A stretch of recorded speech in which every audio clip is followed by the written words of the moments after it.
Imagine walking through a quiet museum, the only sound being the soft echo of your own footsteps. You stare at a painting, a serene 17th century landscape. You turn away for just a moment to look at the sculpture across the hall, and when you turn back, something is different. The sun in the painting has moved. A new cloud has appeared in the sky. It sounds like something from a movie, right? But what if I told you there's a place where this happens every single day? Welcome to the Etherid Museum of Curiosities, home to the world's most enigmatic and talked about installation, the Shifting Gallery. This isn't your average art exhibit. Officially, it's a collection of hyper-realistic dioramas and classical-style paintings. But unofficially, among staff and a handful of very observant visitors, it's known as the living exhibit, the one that changes when no one is watching. The concept is deceptively simple. The gallery contains a dozen large glass-encased displays. One might depict a Victorian-era London street, complete with miniature cobblestones and tiny detailed figures in shop windows. Another might be a stunningly realistic oil painting of a royal banquet. You can spend an hour looking at every single detail, then leave for a coffee, and when you return, the scene will have subtly, or sometimes dramatically, altered. Let's talk about some of the documented changes, because this is where it gets truly mind-bending. One of the most famous pieces is a diorama titled The Scholar's Study. It shows a cluttered desk from the 1800s, piled high with books, scrolls, and an inkwell with a quill. Visitors have reported leaving and coming back to find the books rearranged. A scroll that was once rolled up is now open, revealing tiny, unreadable script. One time, a visitor swore the quill, which had been resting in its inkwell, was now lying on a blank piece of parchment as if someone had just finished writing. Museum security, of course, has reviewed the footage countless times. The cameras show people walking by, but never anyone opening the sealed cases. The changes simply happen. In the moments the camera is blocked by a passing crowd or during the split second of a digital glitch, the scene transforms. Another famous piece is an oil painting called The Countess's Garden Party. It's a beautiful, vibrant scene of aristocrats mingling on a sprawling lawn. But regular visitors have created entire timelines of its changes. On Monday, the Countess might be holding a red fan. By Wednesday, the fan is blue. A couple seen whispering in the corner one week might be standing on opposite sides of the garden the next. Small details like the type of flowers in the vase or the food on the banquet table are in a constant state of flux. It's become a game for return visitors, a sort of real-life spot-the-difference puzzle. They even have online forums dedicated to tracking the daily shifts in the Countess's garden party. So what's the explanation? How is this possible? Well, that's the billion-dollar question. The museum's official stance is a masterclass in ambiguity. Their website describes the exhibit as a dynamic exploration of art and perception, designed to challenge our understanding of stasis and change. They don't confirm or deny the paranormal whispers. They simply smile and say, art is meant to make you see the world differently. This clever marketing has turned the Shifting Gallery into a global phenomenon. Skeptics, of course, have their theories. The most popular one involves incredibly advanced technology.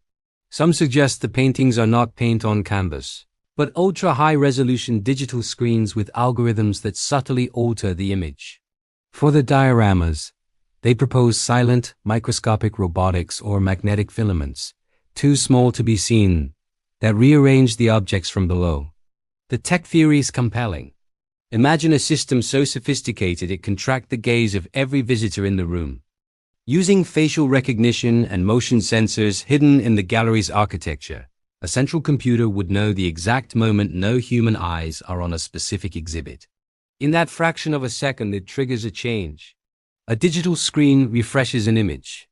Micro-robotics shift a miniature prop. It would happen so quickly and so silently that it would appear to be magic. This would explain why the changes are never caught on camera. The system would be programmed to only operate when all sensors, including the security cameras, are momentarily obstructed or not registering a direct line of sight. It's an incredible feat of engineering, disguised as a mystery. But then there are the stories that technology can't easily explain.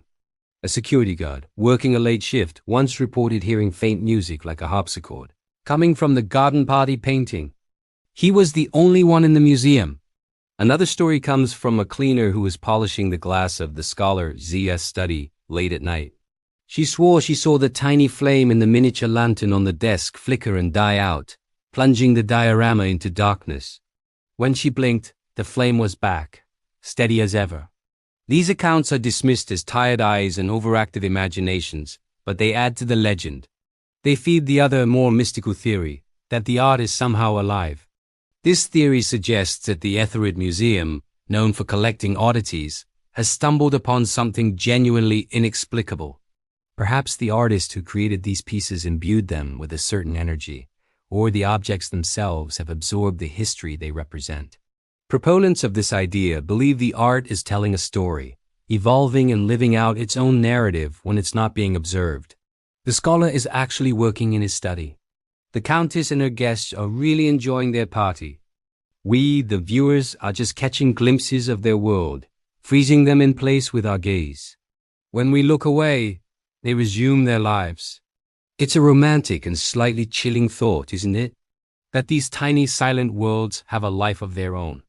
Regardless of whether it's groundbreaking tech or something beyond our understanding, the shifting gallery has fundamentally changed the way people interact with a museum. Typically, a museum visit is a passive experience. You look, you read, you move on. But here, the visitor becomes part of the exhibit. Your presence, and more importantly, your absence, dictates what happens and makes you hyper-aware of your own perception. You start to question what you see and what you might be missing. You find yourself turning back, again and again, hoping to catch the magic in the act. But you never will. That's the rule. The exhibit only changes when no one is watching. This brilliant concept keeps people coming back. It's not an exhibit you can see just once. Every visit is unique. You might be the only person to ever see the scholar's quill in a particular position, or the Countess wearing a specific jeweled necklace. In a way, every visitor gets their own private, fleeting version of the art. It's a genius move, creating a sense of personal discovery and wonder that's rare in a modern world.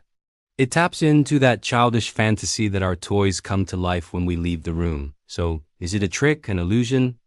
Or is it something more? The Etherid Museum isn't telling, and honestly, that's for the best. The mystery is the main attraction. It's a testament to the idea that sometimes not having all the answers is more fun. It leaves room for imagination, for wonder, for debate. The shifting gallery reminds us that art isn't just a static object on a wall. It's an experience, a conversation between the piece and the viewer. And in this case, it's a conversation that continues long after you've walked away. It's a place where you are constantly left wondering what's happening right now in that quiet gallery while no one is watching. What do you think is behind the mystery of the shifting gallery? Cutting-edge technology or a touch of the supernatural? Let me know your theories down in the comments. I'd love to hear what you all think. Thanks so much for watching, and if you enjoyed this journey into the world of mysterious art, be sure to like this video and subscribe for more explorations into the strange and wonderful. See you next time.